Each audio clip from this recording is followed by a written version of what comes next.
Alright, guys, welcome back to the Make or Break show. We're hanging out with the one and only Tim Sway, man of many talents, myth and legend. We thank you so much calling in from Connecticut. And I hear you're between Boston and New York. Is that about right?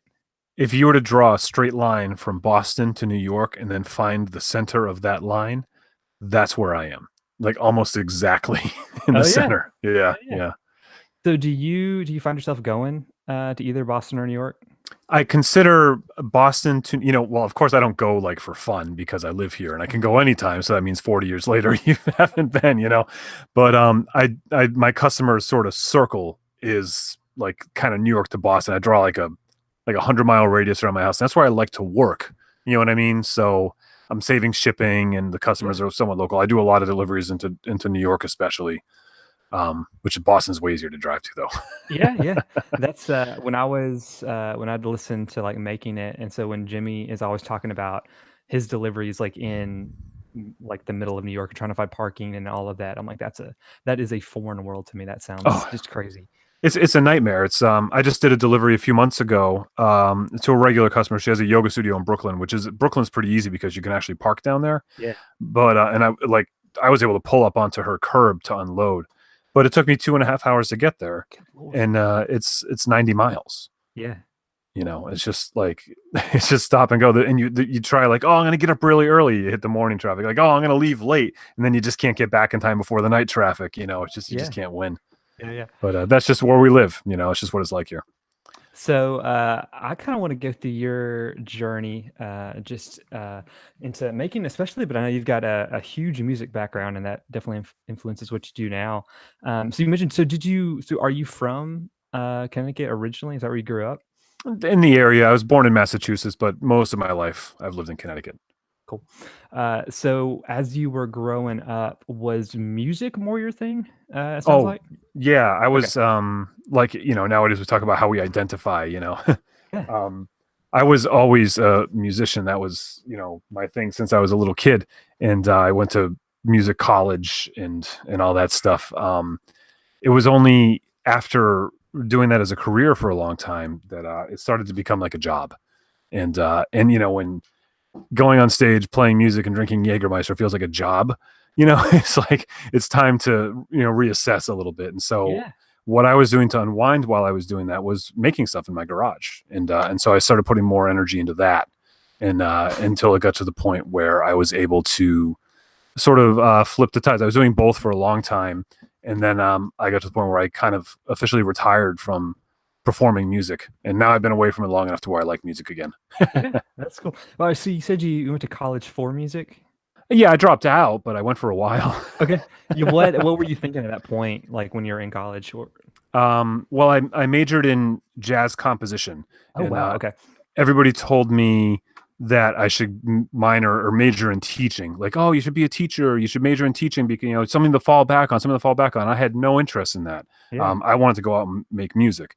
And even my high school band teacher, like everybody in the world was telling me, like, oh, you should just major in music education, teach band to kids. And my high school band teacher, I was talking to him about it, and I didn't even want to go. I took a year off before I went. I was talking to him after I'd already graduated, and I said, everybody wants me to go be a music ed teacher like you. What do you think? He's like, Tim, you're a player. Go play. And I was like, cool, man. And there's a guy that dedicated his life to teaching kids. And Yeah. so that's what I did. I went out and played.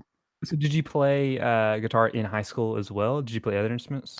Well, I play the bass. Okay. Hang on. Do you want to say hi? Yeah. All right. My son Vance is here. He wants to say hi. Oh, what's So, up, Vance? Hi. Hey, this is what's up? Brandon. Say hi real quick. How you doing? I Hi. like your glasses. Those are really cool. Thanks. You having fun? Yeah. Sweet, sweet.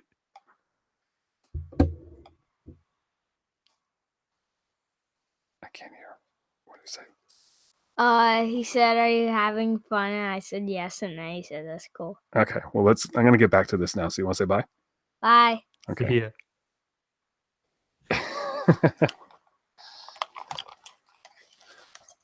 That's he has his own YouTube channel, by the way. It's Oh, called Vance really? Okay, cool. I will. Vance Maker. That's awesome. I'll include that link in the show notes. I did 7:30 because I just put my daughter down, but she is 9 months, so she does not have her Oh, own YouTube channel or anything not yet. yet. So Yeah, he didn't have his channel until he was a year old. I mean, it's okay, so let's he be waited a little bit. Yeah. well, when I started my business, I was still playing music and I was working. He was born, and I was Mr. Mom in it for the most part, and because I worked at night and I had my workshop in the garage. So since he was like a year old, like seriously, since he was walking, he's been down in the shop with me to some extent. If you look back in some of my older YouTube videos, there's, when he was like 2 or 3 years old, you'll see me out working in my driveway and you'll just see him like riding by in a tricycle or That's something. awesome. Yeah. And so then we started, as part of his education, we homeschool him. Okay. He would be in third grade now, and part of his education is he comes to the shop with me, and I teach him how to use. Because my philosophy is I want him to learn to use his hands, his heart, and his mind equally. And so that's important for, like, it's one thing to learn math, it's another thing to apply math. Yeah. You know what I mean? So right now we're working on building him a short scale bass guitar of his own. Oh, that's cool. He designed it on paper, and then I brought it into the digital world, and then we're just cut it on the CNC today, and he's been putting frets in, he's been sanding, he's been designing, he's been doing the measuring and the math, and I'm helping him, of course, but Yeah. yeah, That's so cool. I was not building guitars when I was in third grade. I don't know neither anything was about I. guitar or anything. How do you structure that with him? Like, do you have like this is like a lesson, quote unquote, we want to go through, or is it like come hang out with me? Like, how do you kind of introduce that if people are thinking about wanting to get their kids in the shop? Well, I would say go watch his YouTube channel because that's what it's Okay. all about, and you can see, him. I was teaching him the weld at the age of 5, and what I'm not like. Maybe I became that teacher that everybody wanted me to be in my own strange way, Mm. but my wife's a school teacher, so she's Oh, cool. more than qualified. She does most of it. I do the fun stuff in the shop. But so it's really just a matter of understanding their abilities and not expecting more of them, and that's really difficult, for us adults sometimes to realize like when enough is enough, or how just how far they can do. But the most important thing I think is to let them do it, and Yeah. because a lot of those, like, father son, father daughter projects end up being dad doing it all while the child goes out and plays. Right. Like, oh, I'll just finish it. It's just and that's just nobody learns from that. So should let him do it. Let it look ugly if he messes up, and because to him it's going to look great. Of course I can do it better. I'm a grown man, but let him do it. you know. So So that's what the did hard you, part. so when he first started making stuff, like were you giving him just like scraps with like a glue gun? Like what did that like how do you kind of first introduce Oh yeah, all the that world? stuff. Okay. I mean, I made. I was just actually right before we started this. I was editing. Every year, I do a boycott Black Friday video on YouTube, Oh really? Okay. what I do is I do a simple project of a gift that I made. And the very first one I did was 6 years ago, and it was when he was only 2. It was these very simple, like, kind of interlocking building blocks I made for small hands, and so like things like that. Like I made him. He has like a whole bin of just cut-offs and scraps and these wood blocks that I've made him over the years, and so it started there, and then it moved into the hot glue gun, and he sees the tool and he's interested in it, and so if it's safe, I show him how to use it. That's cool.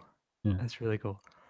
All right, so rewinding then a little bit back to you said your band teacher was telling you that you should be a performer. Um, but so you mentioned you initially started going to school for jazz composition. I mean, so you have like some serious musical chops then.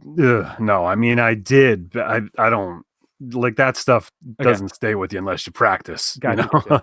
I mean, when I ended up basically, like, the whole time I was playing, I was playing in bar bands, and Okay, I did some pop rock, and I mean, I had a great time. I did a lot of really cool stuff. I got to play in some cool places in front of some cool crowds and stuff. But for the most part, I was playing in bars and weddings, and okay. you just don't use those chops in a lot of that. You know. Yeah. So, So how long then were you playing before you kind of transitioned? well, I dropped out of college because it just wasn't me. Gotcha. And I ended up, like, having this whole other career that I got sucked into for a while as a cook, and I became an executive chef when I was 22. It was ridiculous, and because I liked working with my hands, but I didn't know that. Like, it was like everything I did always went back to my hands. Even playing music, I started on the bass guitar, and then I transitioned to the double bass because I wanted to be more physical with it. I wanted it to be more work. Yeah. But so I ended up doing some, this job for a while and not having time to play and sort of being down on it when I dropped out. And then I just realized that I didn't like having jobs, and I worked my way out of jobs into performing full time. And so I had some part time jobs here and there and everything, but I basically played for a living for like 15 or 20 years. Good No, I man. guess only 15 Yeah. years. Yeah. And you said so you were a chef after that, or is that during that? I was a chef when I was in college. I couldn't afford to eat, Oh, okay, okay, so I got a job in a kitchen okay. because then you guaranteed a meal every time you worked, Yeah, you know. yeah, yeah. And then what would happen is I was a really I apply myself. I'm a hard worker and I'm physical and I was young, so I had a ton of energy and I would just go in and just kick butt. And what would happen is all the other older cooks would show up like drunk or Right. whatever and then get fired. And then the chef would have to fire him and you look around and be like me and like three guys that didn't speak English.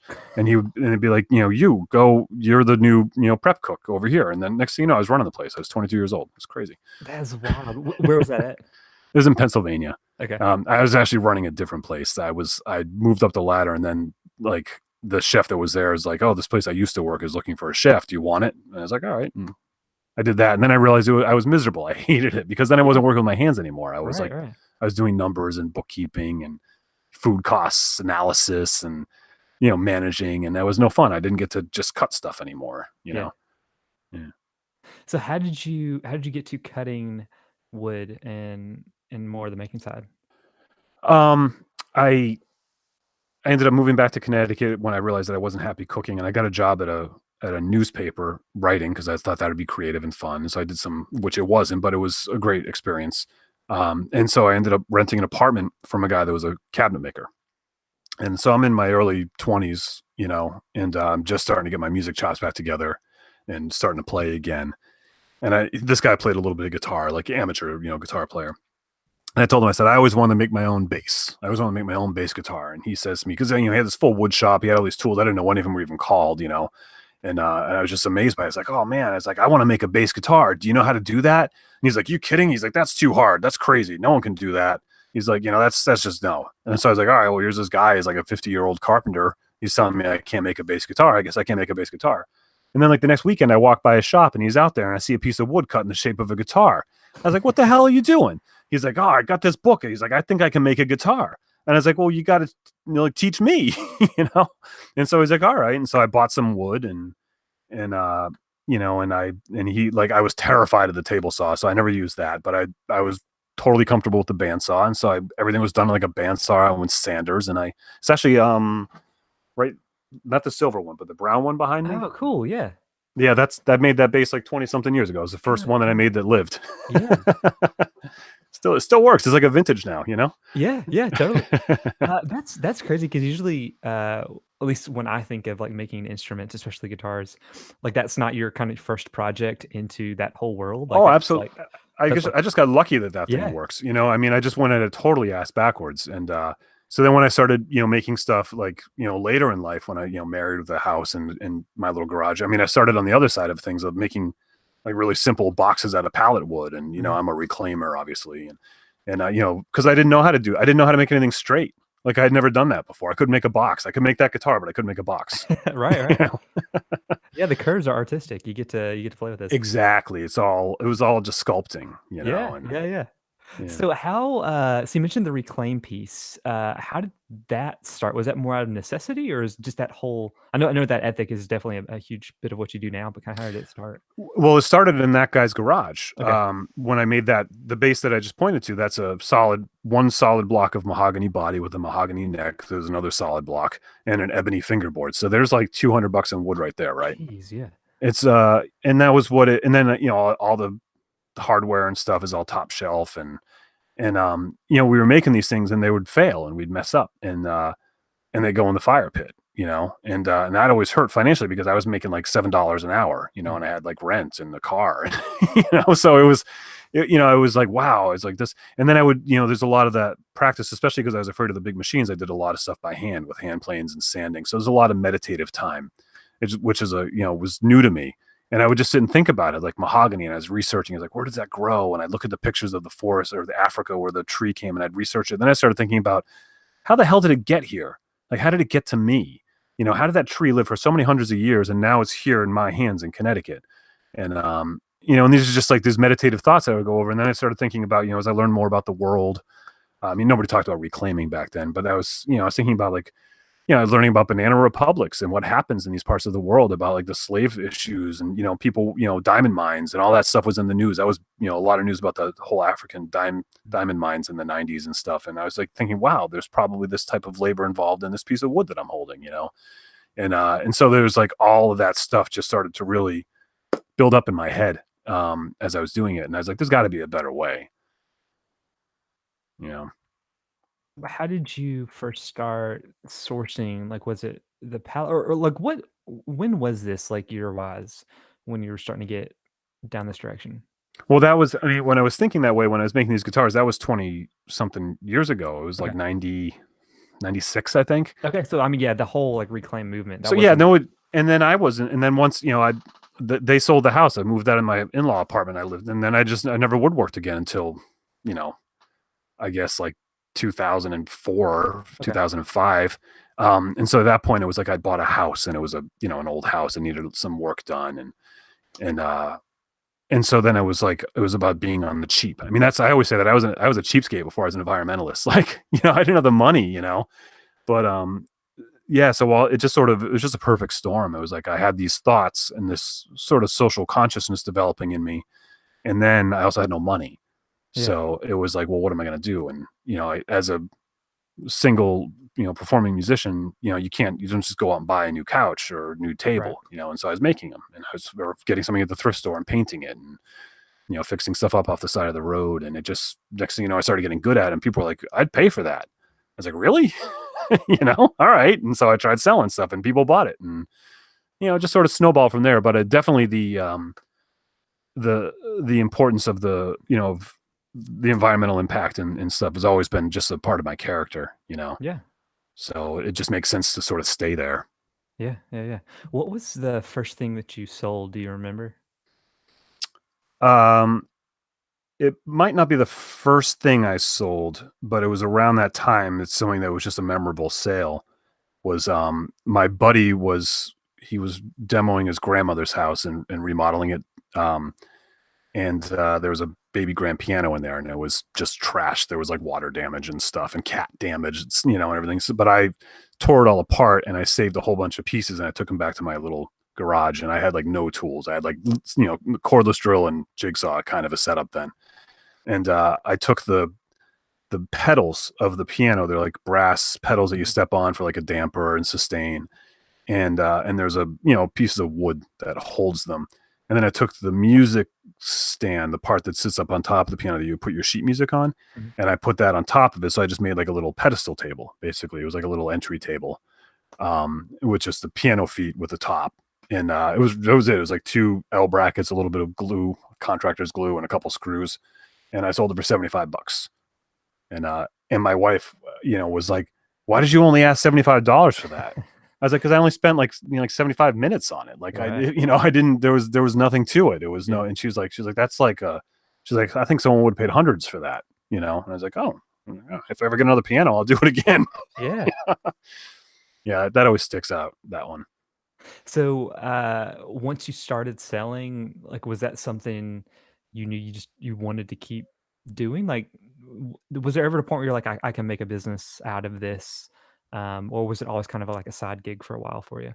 Well, it was a side gig, but I was enjoying it more and more, Okay. and I wasn't thinking about making guitars because I realized I didn't even know how to make a box.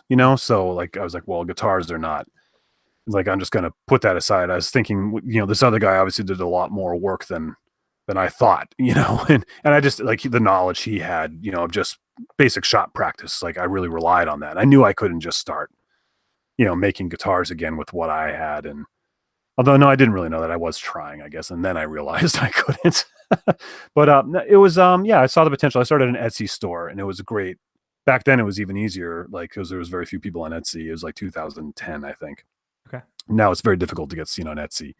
But and I had a couple things like would go like I don't want to say viral, but I'd have some like ridiculous thing I'd make and it would go around, end up in the Huffington Post or something, and then it would bring people to my store and get thousands of views, and then people would call me like, hey, could you make something like this? And then so then that's uh where I started seeing, oh, there's potential for this. I had a couple local customers, and then the website custommade.com came along, and that's a site where people like bid, like someone says, I'm looking for, and then you say, well, I live here and I can make this for this amount of money. Oh, cool. And that was where I like kind of really the business kicked in because, when you make stuff for Etsy or you just make stuff for a craft show, you're making product, you're investing time and money potentially into product that you may or may not sell.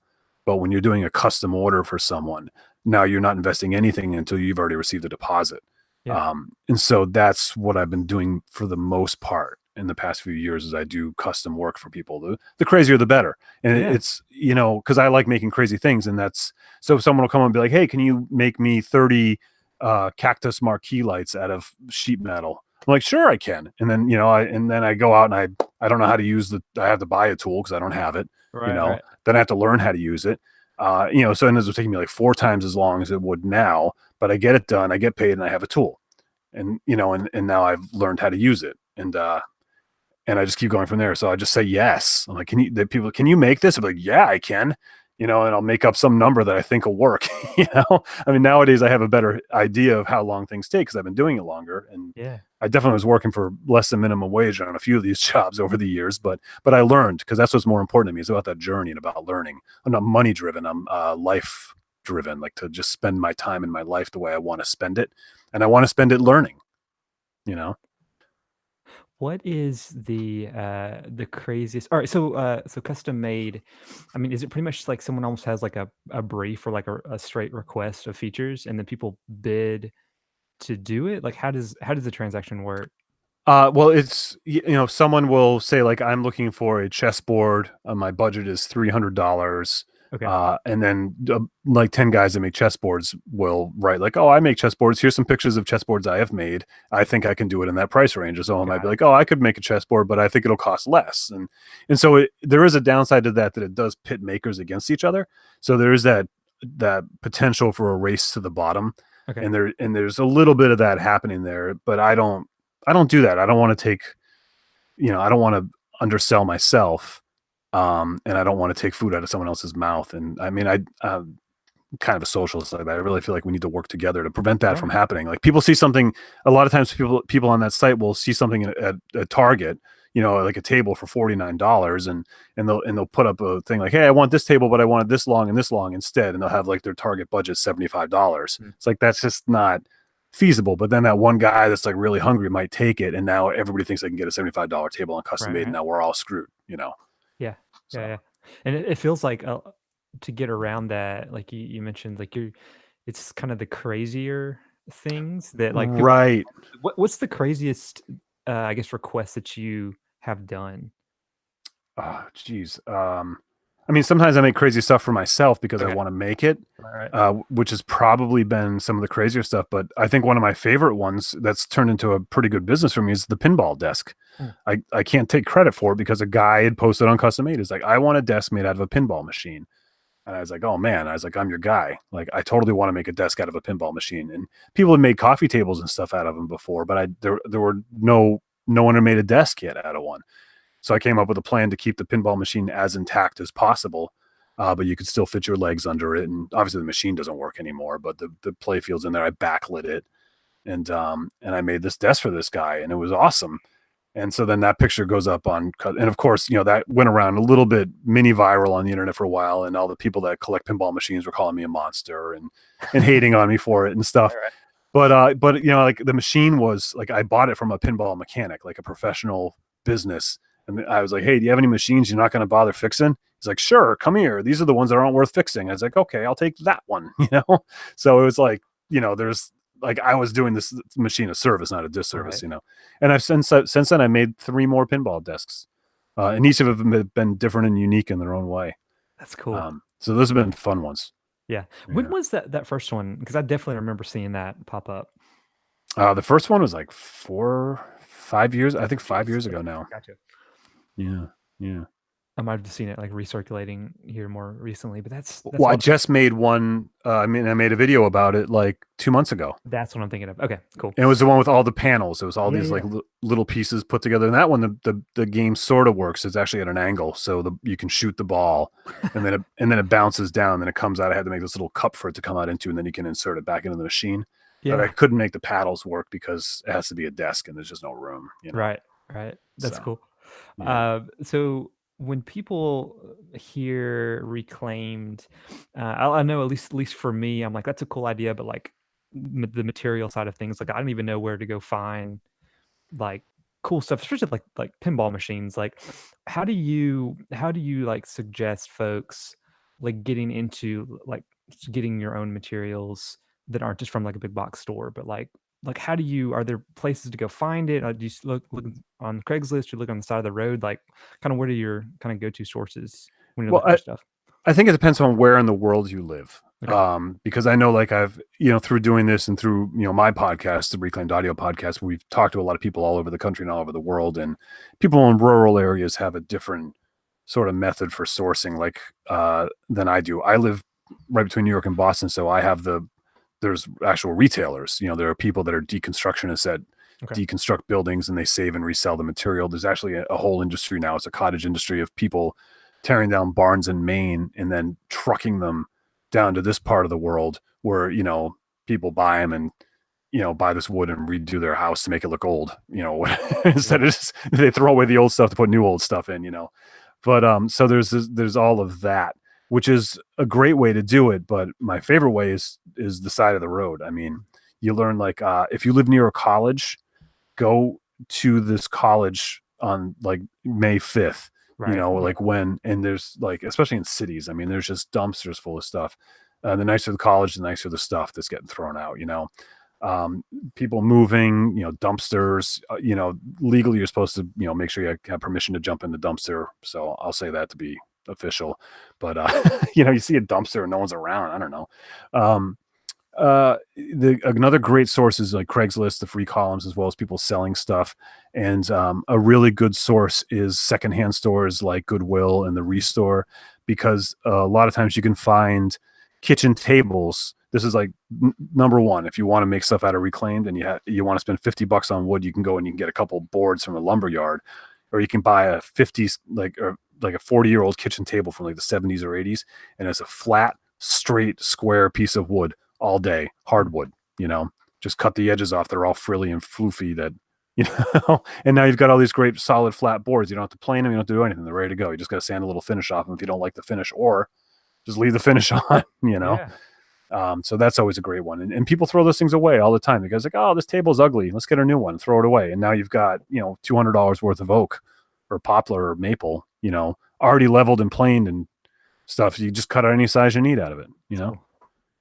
Do you find that the materials inspire you more for your final piece, or do you go like, I want to build X, so let me find kind of the craziest stuff that can help me get there?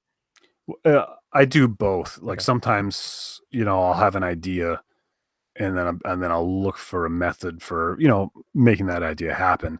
But my favorite ones are the ones where I stumble into some garbage and I find a I find a use for it. Like like, oh well, here's I made I pull pallets apart a lot, right? So I save the nails because they're I don't want to drive over them in the driveway, and well, I throw them away. They're metal, that you can recycle them. So in theory, I'm going to take them to the scrapyard when I retire, and I'm going to buy myself a retirement cup of coffee. That's because I think I'll have enough to buy a cup of coffee. Right. But but then I'm like, one day I'm looking at them like, oh well, these are all pixels, and so I made a hammer. I actually like welded them together in the shape of a hammer. So it's like a hammer and nails, which I thought was kind Oh, of that's cool, cool. So I Yeah. like to do, sometimes it's just like that. Like I got this big bucket of nails. Like, what could I do with this that I don't think anybody's done yet? One of my favorite ones was I had the idea. I don't know where it came from. I was looking at the classic Eames recliner or chair, like that. That like the Mhm. Maxell tape commercial chair. Yeah. Like I have one. I someone threw it away. Believe it or not, it's this What? beautiful Eames chair from That's crazy. it was getting thrown away. Um, and I was looking at it, and for whatever reason, I was looking at a satellite dish, and I realized the shapes are very similar. of the panels. So I recreated the chair out of satellite dishes. And I thought it was like funny because it was like you could sit in the satellite dish chair and then watch TV. Yeah. I don't know. I just thought that was really funny. And that was one where I was like, oh, look at this, like this shape, this random shape looks like this shape. And how can I do that? Like, I really get into that. Like, well, here's a shape that looks like something else. How little can I do to get it there? Yeah. Yeah. That's neat. So how did you get back into guitars then? Um, well, I started doing this stuff, and I was making these things, and I was still gigging full time. And then one day it was, I don't know what made me come up with it, but one of the gigs I had was in Vermont, and we used to play. We were the house band at this ski club, this nightclub up in the ski mountains, every Saturday, and we would play a happy hour, and then we play another second show at night in the smaller stage, while there's another band playing on the main stage. And so I was there, like, I played there for like 12 years or something. So one day I was someone gave me a bunch of old skis, and I was making like wine bottle holders out of them. Like, so it would like balance. And, I was like, oh, people buy that stuff and they hang it in their ski chalet, whatever. And I was just looking at the ski, and I decided, I don't know what I was thinking, but I was like, it'd be really funny if I put some double bass strings on this and played a song on it at the ski resort, that I played at the nightclub. And then I was like, oh, if I can play one song, everybody will laugh, and then I'll just like nail it to the wall of the club. And so and there's a video on my YouTube channel. I made a double bass out of these snow skis. I took another snow ski and put it on like a fingerboard, and I carved a bridge and stuff out of like a piece of bowling alley, put a pickup in it. It took me like 6 hours maybe. And it still works. It was like 4 or 5 years ago I made it, and it still works. And so I actually ended up playing it a whole bunch, and it's terrible, but it works. And then I went and I was like, let me see if I can do better.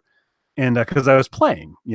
And it was like, oh, this is a way to advertise my other business, my side business. When people ask me about, like, oh yeah, here's my card. I make stuff for people.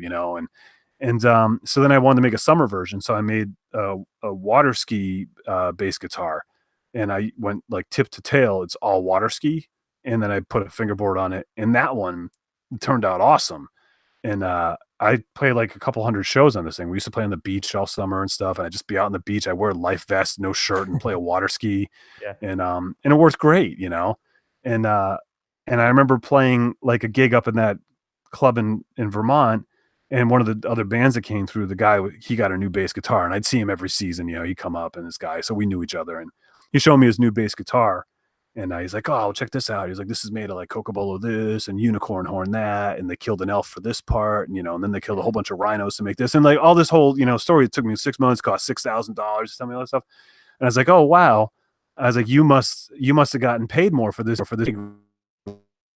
Of course. And I'm like, yeah, I got paid the same too, just like you. And I did it on a water ski. Yeah. Yeah. Like, because that guy 20 years ago that was making these mahogany basses, like kind of learned that lesson. And so that was just sort of like they just sort of merged. And then I realized that if I could do that out of a water ski and I could do it out of a ski and it would actually work, I was like, wow, I'm getting back to that point now where I don't need that guy. Maybe I can actually make a real guitar, out of reclaimed materials and make one that functions. Yeah. So do people Getting there. start coming to you, like asking you to build them guitars as well, not just the other reclaimed stuff you were building, but like when did you start really getting into building guitars for other people? That's pretty recent. That's Okay. only the past couple years. Before I had a CNC machine, I'd made a batch of guitars, and some of them were good and some of them weren't. I sold one of them. It's the other ones I kind of parted out. And then when I got into CNC, I realized that because the whole thing was about labor and time. Um, and I just didn't see a way. I don't want to make, $5,000 guitars. I want to make guitars that are affordable. They're the kind of guitar that if it falls off the stand, you pick it up, you brush it off, and you keep playing. Like, I don't want to make, and so in order to do that, you got to keep costs down, which means you need to keep labor down, and but still produce something of quality. And it was once I got into CNC, that was like the missing link. I was like, oh, with this now I can do this. I can make guitars without them taking a million hours, and you know. And is that through New Perspective Music? Is that the business you're building around that? Like, I know you have a separate YouTube channel where you're talking more on the musician side of things, or is that how do you kind of have that set up? Yeah, I mean, I have because I've been, Tim Sway Perspectives is what I call my furniture business and whatnot, and so I've been using that. It's actually an LLC, Okay. and I've been using that for years. And but I wanted to do the music different. I wanted it to be a different thing, and so I just kept the perspectives and created a second website for it. And then I created the second YouTube channel because I was thinking that as I start to make and list guitars, I'd want to have some place where people could go listen to them. Um, and I didn't want to put that onto my YouTube channel that I have. It's not like a huge channel, but there are people that subscribe and watch, and I didn't want them to get their feed cluttered up with me playing poorly on a guitar, and because I don't even really play guitar, I play the bass, and so I was like, oh, I'll just create another channel for that. And then I was like, well, if I have this channel, I might as well try and have some fun with it. And so I've got some, like, I want to like interview people and maybe do some stuff with that. But time, Right. it's just so much going on. I have plans. I know so many cool people that make a living as musicians in one way or another in all these different unique ways. And I want to just like sort of share that, Right. and I was like, oh, I could do that on this channel and it'd be a great way to get other people to play my instruments instead of me because I'm not really very good at playing them, anymore. And get these guys that are still out there. And so that's, I mean, it's all a slow steady progress, but I still want to build them on my making channel because Yeah. that's where I make stuff. So it's like make stuff on my YouTube Tim Sway and then play them on the other one. Yeah. Yeah. Yeah. The builds are crazy. Um, and I was listening to Keith Stevenson podcast, and you guys were talking specifically about building guitars and Oh bass yeah, guitars, and yeah, you mentioned that like you don't want people to be able to tell a difference like between a like getting like a Gibson or Fender versus what you're making like quality wise. Like how do right. you like how have you raised up the quality despite the fact that you're using or maybe because of the fact you're using really cool materials? Um, like what's kind of that process been like just iterating on It, your process? honestly, it's practice. Okay. Everything is practice. I just and trial and error, but like my I'm trying to just make the guitars play as good as I can. And the whole just setting up a guitar and crowning frets and the whole setup process of a guitar is an art unto itself. And I have a buddy that he's been kind of showing me some of the tricks of the trade that he's learned over the years because he's done a lot more of that setup than I have. And just practice, and like I'm always tweaking my CNC file so I do as little hand work as possible. Um, and trying to make everything just fit right the first time. And seeing like where I can kind of have a little bit of flexibility and a little room for, sort of creativity or error and where things have to be precise. And because there's a lot of really precise stuff on guitars, figuring out how far I can push the reclaimed materials too, because Mm. there's also like 200 something pounds of force Yeah. between the strings, the tension on the neck, and making sure I'm using materials that can handle that. And you know, Have you found there's like a material that's crazy but like works really well for guitars? well, uh, I mean, for bodies, just about anything. Okay. Like in my opinion, because that's a whole other tone wood. There's people, talk about that. And there's, in my opinion, it's not as important as a lot of people think it is because I think the electronics and whatnot are more important. Um, so the necks are where it's tricky. Like the neck has to be strong and handle that pressure and whatnot, but a body can be just about anything in my opinion, as long as it's dense enough to hold the screws that need to hold things together under that pressure. That's all I really I've made them like out of hollow core doors. I just made a solid core door one, which is all just sawdust in the middle. I've made them out of I made one out of aluminum. It was just a thin frame. It was like a skeleton of a Yeah. guitar. Yeah. Yeah. I made a ukulele out of my old solo compact disc from 2007 Good night. That's cool. because I have a couple hundred of them left over that never sold, and so I Yeah. bent them all into like 90s and then like epoxied and riveted them together and made a body out of those ones. That's fun. That's really cool. That was a fun Uh, one. so you mentioned CNC a few times. Um, how many pieces like does it take for you to like CNC to put them together? Like, is it like how intensive of a process is it on the actual cutting side? Well, I guess I guess the idea is that, once you have the files and they're right, you can just sit and run them all day, Yeah. But basically for the guitar, there's, the body, the neck, and the fingerboard, and those are the three most crucial parts. And I also like to make a lot of like the cavity covers and the Okay. pickup trim rings and stuff. And I use like vinyl records for that a lot and other reclaimed materials because I want the guitar to have as many of those kind of unique features to them as possible. And I used to do even more of them, but I kind of scaled back to just focus on building a high quality guitar and then buying the hardware. Mhm. And then, eventually I'm going to make everything. Like I'm going to make the bridge, I'm going to make the tuners, I'm going to make it Cool. all. Cool. That's the goal. I mean, whether I ever get there or not, but I just found a guy in not too far away from me that winds pickups. And that was been like, I want to make my own pickups, Mm. which is just basically like copper wire wrapped around magnets, and I have a sewing machine that's going to turn into a rig to do that. And I just haven't had time to get to it. I met this guy and we have similar tastes and he's not too far away. And so I'm working with him right now on making pickups where he's doing all the winding for me and charging me, but I'm making the parts for it that are like plastic and stuff. I'm Mhm. making those out of vinyl records and my old compact disc and That's stuff. cool. So I can get the reclaim. So the pickup is completely unique to my guitars. That's the next rollout. Like 2019 rollout of guitars are going to have these custom pickups that are like nothing else out there. That's cool. And just I want to do it all eventually, but those three parts are like the main thing. And if you get good cuts of those on the CNC, then it's a matter of assembling them and doing the fret work and putting the electronics in. Yeah, yeah, yeah. What CNC do you have? I have a CNCrouterparts.com Okay, so the CNC. the custom ones. Yeah, it's fantastic. It's my first one. I had gotten a little Piranha from Rockler. Yeah, okay. I did a couple videos with them and my son Vance. I was like, I didn't want to learn CNC. I even had one of my shop tour videos. I had some tangent where I was like, well, in my shop it ain't handmade if you're using computers. I had one of those lines in there, like, but the truth of it is that I didn't want to fail at learning it. I was afraid, Hmm. like, but then I realized as I was teaching my son all this stuff, and I'm teaching him to use a jigsaw, and I'm teaching him to use a scroll saw and a bandsaw, and and a welder.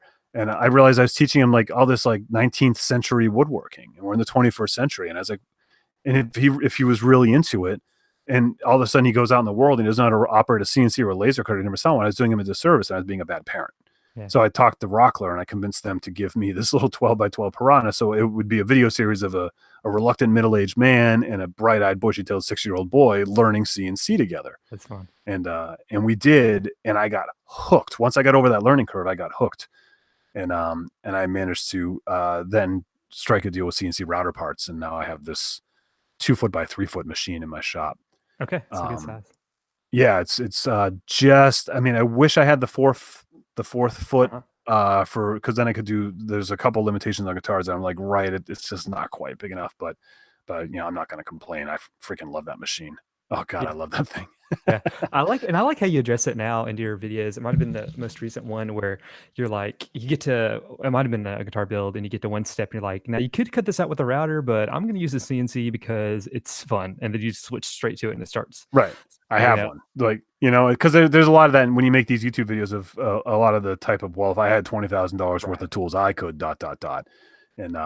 And there's a lot of people that are just anti CNC, like I was, that they look at it like, oh, it's just a machine does all the work. And anybody that says that is someone that's never used a CNC. It's a skill, just like any other skill that requires a lot of practice and a lot of work. And it's very rewarding. And the only difference between it and the other tools is that once you've gotten it set up, you can let it do the work. Yeah. But you still got to keep an eye on it. I mean, you can't just like leave, Yeah. But yeah, so I just sort of like when I have a CNC thing, like I'm just actually working on a video right now where I'm like, well, here I'm doing it in the CNC because I have one. And then in the video, I show how to do it by hand. So like if you don't have a CNC, you can do it like this, or this too, And I want to do a guitar build where I make just using hand tools like a jigsaw. I'm sorry, a jigsaw, like a cordless drill, circular saw and a router, and make a guitar using just those 4 tools. And, and chisels and hand tools and stuff, of course, but no table saws or band saws or anything, like all just handheld tools. Gotcha. I'm trying to find a tool company to sponsor that and do like a whole long form series. It's like, all right, here, I'll make it with these two. So shut up about the CNC now. Yeah. you know, Yeah. it's not the tool, it's the person. Like, put the time in. But like in order to do it, it takes a lot more time. And I got to find some way to just make that time get paid. I can't like just do it for fun. I don't make any money on YouTube. Right, So right. Yeah, so you mentioned YouTube definitely a few times, and I mean you've been on it for a while now. So what, almost a little over 5 years. Why did you want to start sharing your work, especially in video form? Because that is not easy, especially I mean way back in the day, it was not too many people were doing it. I don't imagine. no, it was a lot different then. And I didn't know, like, I mean, I didn't know that there was this community. And what had happened is, like, everybody that making videos, I saw a Jimmy DeRessa video, Mm, right? I mean, that's, everybody says that, but he had commented on a video that I was in, that the custommade.com made a little profile of me, and it got a lot of views. And so I was like, oh, bing. I was like, this is a place to advertise my business. And one of the few comments that were on it was from Jimmy DeRessa. And he just said, well said. And I was like, I know that name. And I didn't know from where. And then I realized this from like one night at 2 o'clock in the morning, I was watching the Discovery Channel and I saw that name on, one of his shows there. And I was like, oh, it's that guy. So I wrote back to him, and then we ended up writing back and forth and becoming friends. Still are. Super nice guy. And so then I saw, he showed me what he was up to. He's like, yeah, I don't do TV anymore. I do this. And I pointed me to his channel, and I was blown away. The artistry of the object he was making, as well as the videos. And I was like, I want to do that. And so I made one, and then I was like, I got done with it, and I was like, I'm just totally ripping this guy off. And so I wrote to him. I was like, hey, I made this video. I should send him the link. I was like, is it okay if I make this public?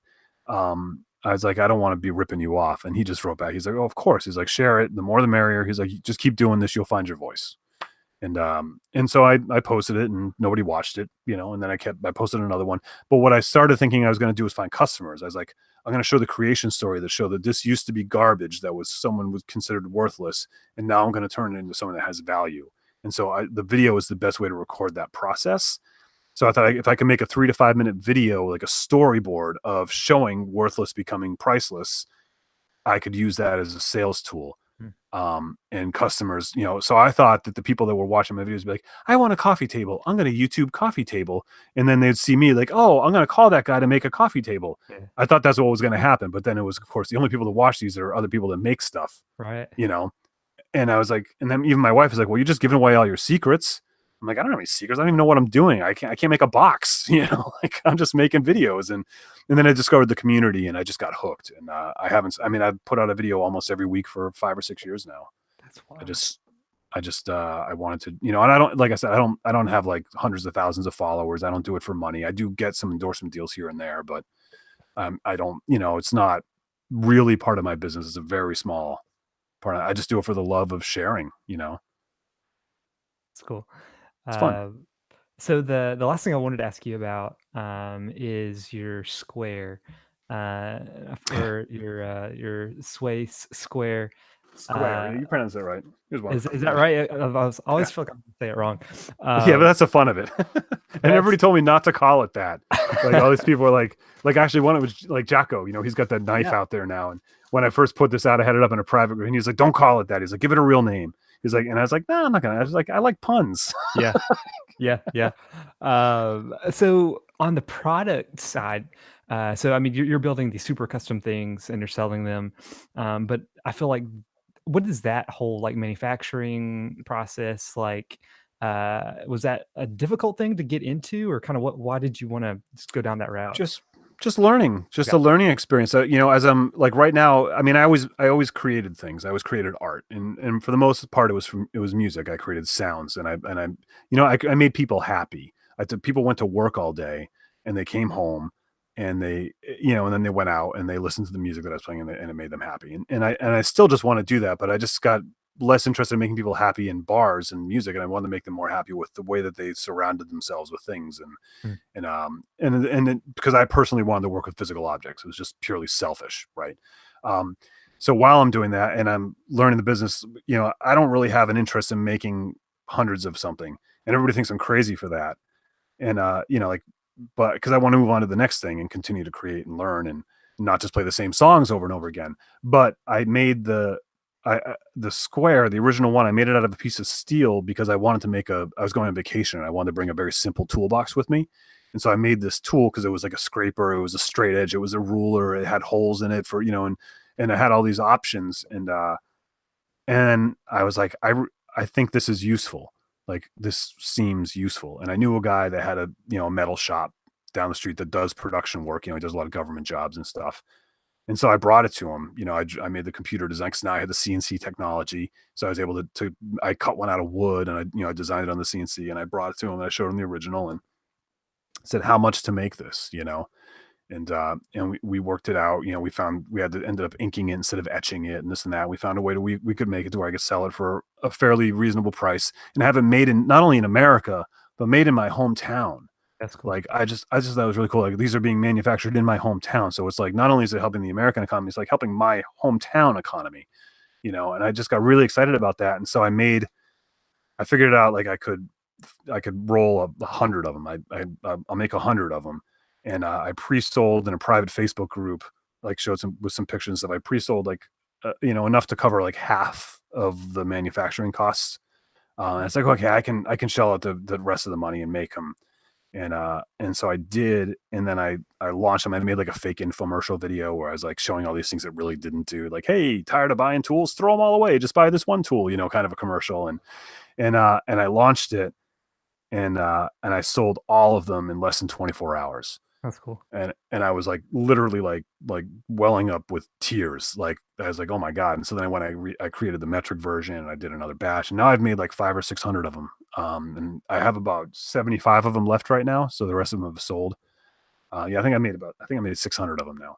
Did a Jeez. redesign based on user feedback. And it was just another learning experience about making and manufacturing. And if I was actually cutting them all myself, I probably wouldn't have done it. But since I was able to just outsource it, Mhm.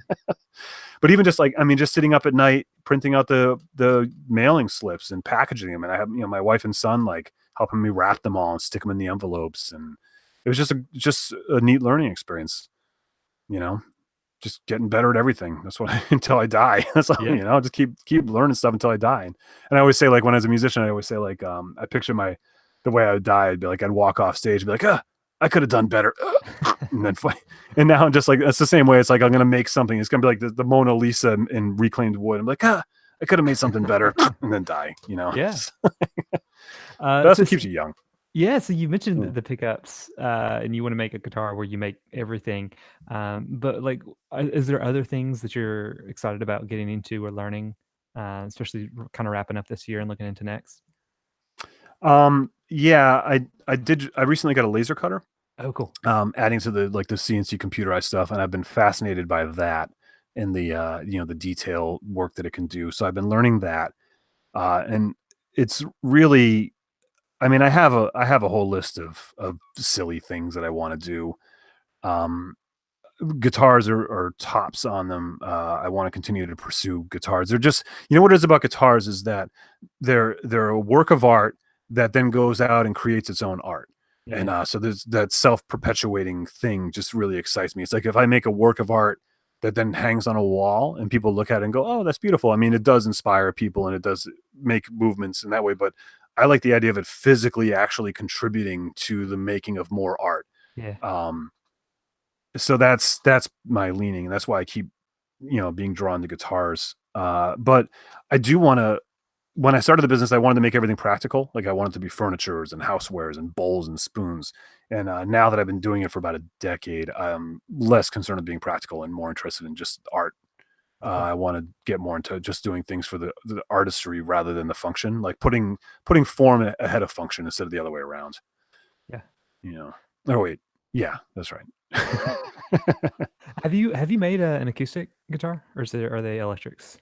I did make one a long time ago. When I was at the shop with 20 years ago, I made one that didn't work out too good. And since I have made I made a ukulele, Okay. and two of them actually.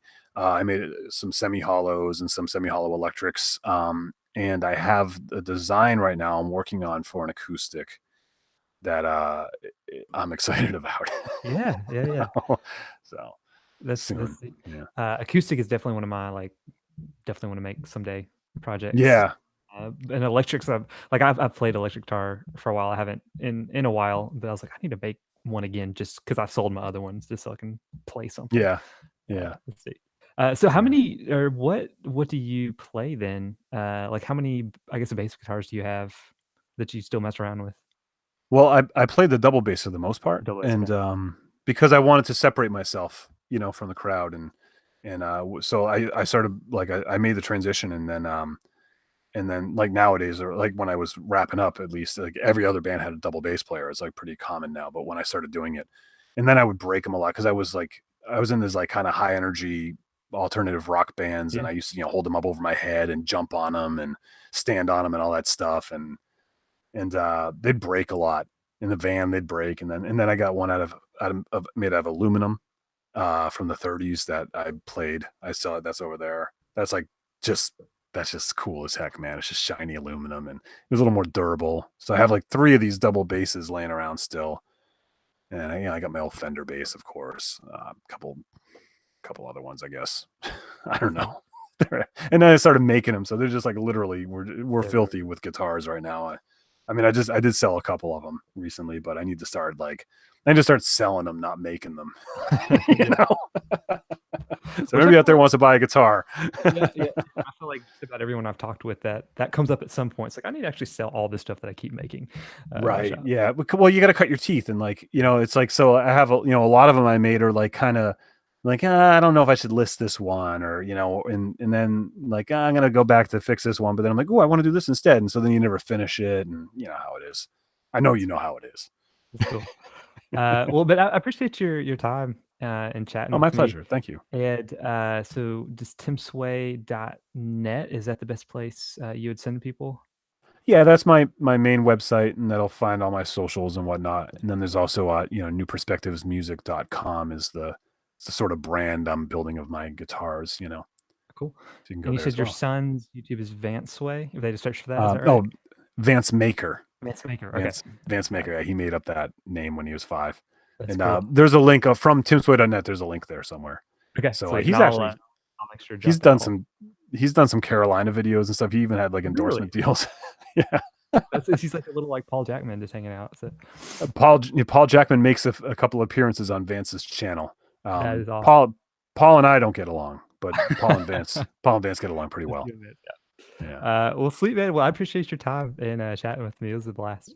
Oh, thanks. Yeah, if you go to now that I think about it, if you go to Vance has a video where he made a sled out of a pallet for Okay. Carolina boots, and at the end of the video, Paul Jackman's wearing a Santa hat, and he runs down a hill on the sled with Vance and almost kills both of them in the process. So it's worth checking out. I will make sure to include a link to that too as well.